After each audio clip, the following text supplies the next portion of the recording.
Hello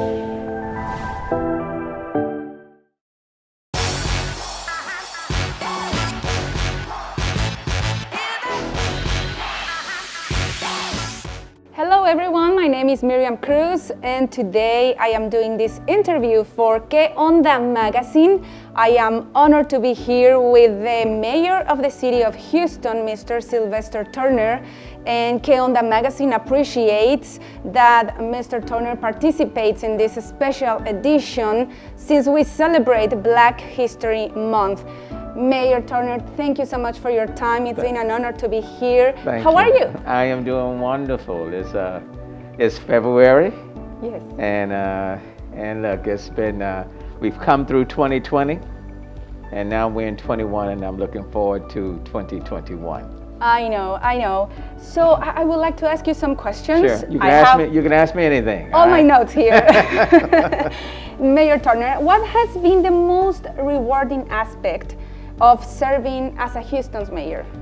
You know, meeting the needs of people in our city in real time. Mm-hmm. You know, if someone, for example, if there's a broken sidewalk, and getting that fixed, that means a great deal. A senior citizen living in a home that needs to be repaired. Yes. That's very gratifying. There are a lot of food insecurities in our city, especially during this pandemic. Yes. So being out there and providing food, groceries, masks to people, that has been very gratifying. So, you know, there is no one thing, and then watching how the city has come together to help out one another, that's been very uplifting for me. Okay. What have been the biggest challenges to keeping Houstonians safe with this pandemic? This pandemic is unlike a hurricane. Yes. You know, when a hurricane comes, it comes and it goes. Yes. And so it may stick around for 3-4 days, and then it's out of here. This pandemic has come and it has stayed. Yes. So we're currently, for example, in the 11th month. It's very challenging when we are constantly telling people, put on your mask, social distance, wash your hands, and you're saying that over and over and over again. Stay away from large crowds. That goes against our nature. People like to be together, like to be with their families, celebrate together, go to games.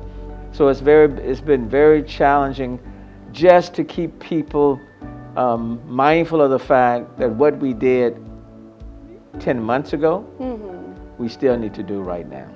I know, we're living hard times right now. Yes, we're in some very difficult times.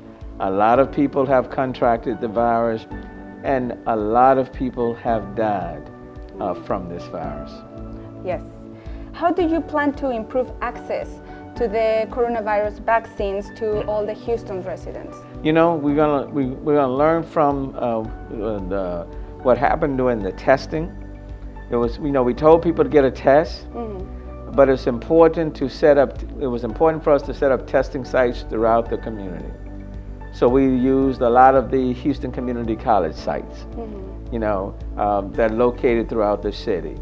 We used a lot of the community sites, set up testing sites closer to the people so that for people who had a hard time getting there, transportation challenge, to make these sites readily available. That's what we did during the testing. The same thing now with the vaccines. We have to set up different sites that are closer to the people themselves and their communities, where they're easily accessible. Yes. And so we've been limited up to this point because of the smaller quantity that we have received. But we are utilizing like a La Nueva Casa de Amigos is one site. We've been out in the Hope Clinic out in the A-Leaf area. We've set up the health site in Sunnyside. And of course, we've had the bigger sites, for example, either at Minute Maid Stadium or at the Bayou Bends Center. But the goal is to set up even more sites throughout the community, closer to the various where people live, and then in some cases to have mobile sites.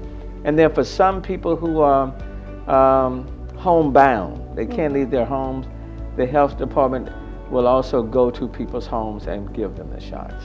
Okay, great. What are your plans to reduce crime in this 2021? Are you having specific areas that you already target? There are about 6 or 8 what we call hot zones in the city of Houston. 2020 was not a good year for us. Mm-hmm. We had way too many homicides, way too many aggravated violent crimes. So the goal is to bring all of that down. So of course we are placing emphasis on a number of hot spots throughout the city. We've added more money, for example, to our detectives, more money for overtime for them to investigate and solve a lot of these crimes. We're doing that. We've even given more money for overtime for our police officers to get more of them on the street to become more visible. But solving crime is not just up to law enforcement. The community must join with law enforcement to bringing it down. And what I mean by that, there are people who know some of these people who are committing these crimes. They must let us know. They have to give us the information. They can be anonymous, but it is important if people know someone who have committed an aggravated crime, a violent crime, a homicide, a burglary, a theft, please provide that information to law enforcement, and then we will follow up. Yeah, that's right. We need to work together. It's not just the responsibility of the police officers. It's the responsibility of all of us working with our law enforcement officers to keep our city safe. But that's public safety is my number one concern. The crime situation in the city of Houston is my number one concern. I look at the numbers every single day, and we're going to do everything within our power to bring these numbers down. Okay.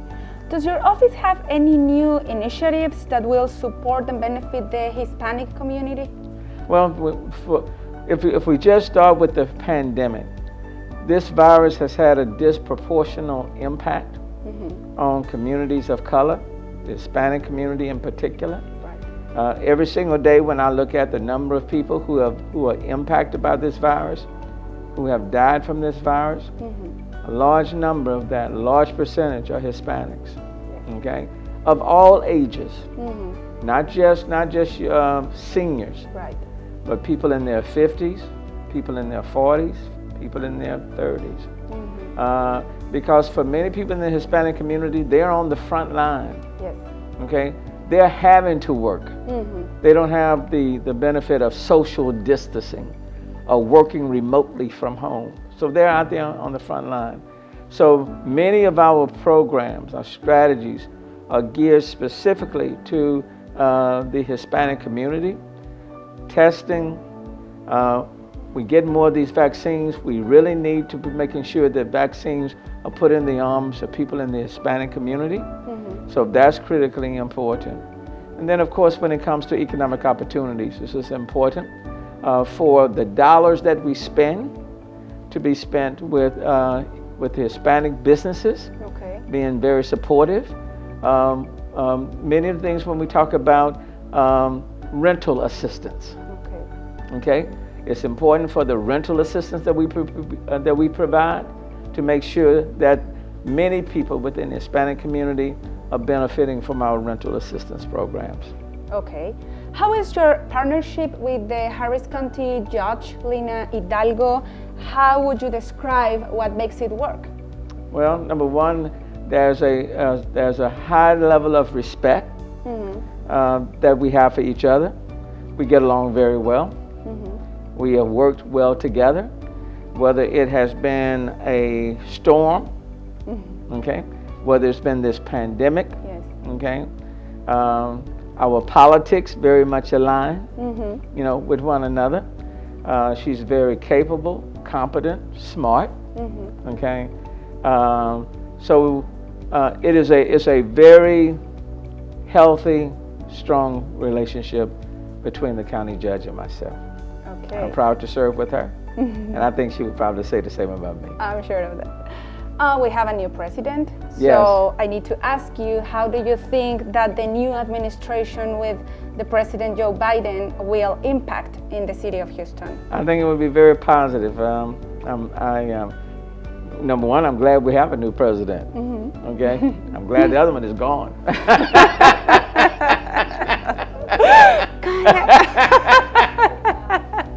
I'm sorry.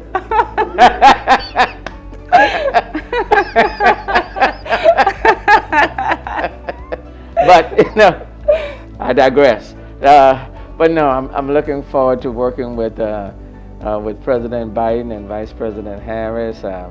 It's new ideas. I think in many ways it will be a new direction for our country. Yes. And I think the relationship between the White House and cities and counties will be a very positive one. Okay. So, what else do you want to accomplish before the end of your term as a mayor? These first 5 years have come and gone so very quickly. Yes. I have less than 3 years to go, but there's still a lot to accomplish. The goal is to build about 1,000 new single-family homes between now and the time that I leave, and I'm really looking forward to that. We need to really build up a lot of these communities, parks and green space, housing, business job opportunities. Really focus on communities that have been overlooked for decades and build them up. We talk about all the time we are a diverse community, but we need to work to be a very inclusive community. So we want to work on all of those things. And then there are a number of things that I'm working on as relates to startups, technology, and innovation. So that's important. We have a laundry list of things that we want to accomplish between now and the time I leave. So a lot of things to do, a short period of time to do it. And so we're moving with a sense of urgency. Okay, so as you said, this will be your final term as mayor, but yes. Once you will be at your home and after all this work, what are you gonna do? Well, Vacations maybe? Well, definitely that. But I don't know what I'm gonna do when it's all said. And I've kind of resisted even thinking about that. Yes. Because I want to focus on the less than 3 years that I have left. And so I want these to be the best 3, even better than the first 5. Okay. So that's my focus, and quite frankly, the rest will take care of itself. So the way I look at it, there'll be many options, and but my plan is to work all the way through December 31st of 2023. In fact, I'll probably be signing papers as I'm walking. They'll probably carry me out in the chair while I'm signing papers. Yeah. Oh, yeah. I know that. It's a lot of work. It's a lot. Yeah, I know. So we know that February, it's the Black History Month, yes, not only in US, but in other countries. Yes. What would be your message for all the African American community in this month? My message is that, African Americans have proven to be highly resilient.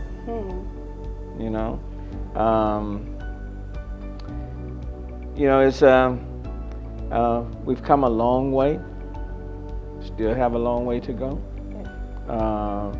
But we've been very resilient. We faced a lot of challenges along the way, but we've stayed the course.